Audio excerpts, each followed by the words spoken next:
सुनने के लिए आते थे। अब उन्होंने कहा जाओ और उनसे जाकर दीक्षा लो तुम।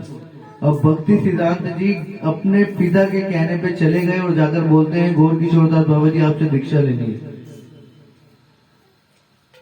तो वो कहते हैं क्यों मेरा मजाक उड़ा रहे हो, आप इतने बड़े परिवार के पुत्र, आप इतने पढ़े लिखे, आप इतने विद्वान और मैं कहाँ, आप क्यों मजाक करते हो।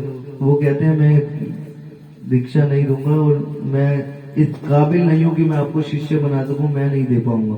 अब ये वापसी आ जाते हैं, इनके पिता सुबह पूछते हैं उठते ही क्या हुआ दीक्षा लिया नहीं लिया, बोलते हो नहीं उन्होंने मना कर दिया कि मैं शिष्य नहीं स्वीकार करूंगा। बोले आज दोबारा जाओ, फिर से जाओ। फिर ये भक्ति सिद्धांत जी दोबारा जाकर कहते हैं कि मुझे दीक्षा चाहिए आपसे। वो कहते हैं नहीं दूंगा, मैं नहीं दे पाऊंगा आपको।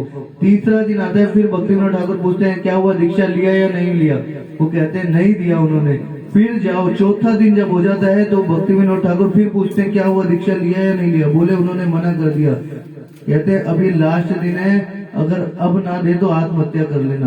और भक्ति सिद्धांत जी कहते हैं अगर आज उन्होंने दीक्षा नहीं ली, पास में गंगा बहती उसी में जाकर आत्महत्या कर लूंगा, लेकिन दीक्षा लूंगा तो उन्हीं से ही लूंगा।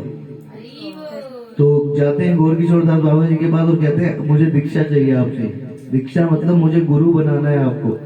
तो वो कहते हैं कि मैं नहीं बनाऊंगा, चलो तुम बार बार इतना कह रहे हो तो मैं चैतन्य महाप्रभु से पूछ लेता हूँ कि मुझे शिष्य स्वीकार करना है या नहीं करना, क्योंकि मैंने आज तक कोई शिष्य नहीं बनाया, मैं योग्य नहीं हूँ, एक बार फिर भी मैं पूछ लेता हूँ।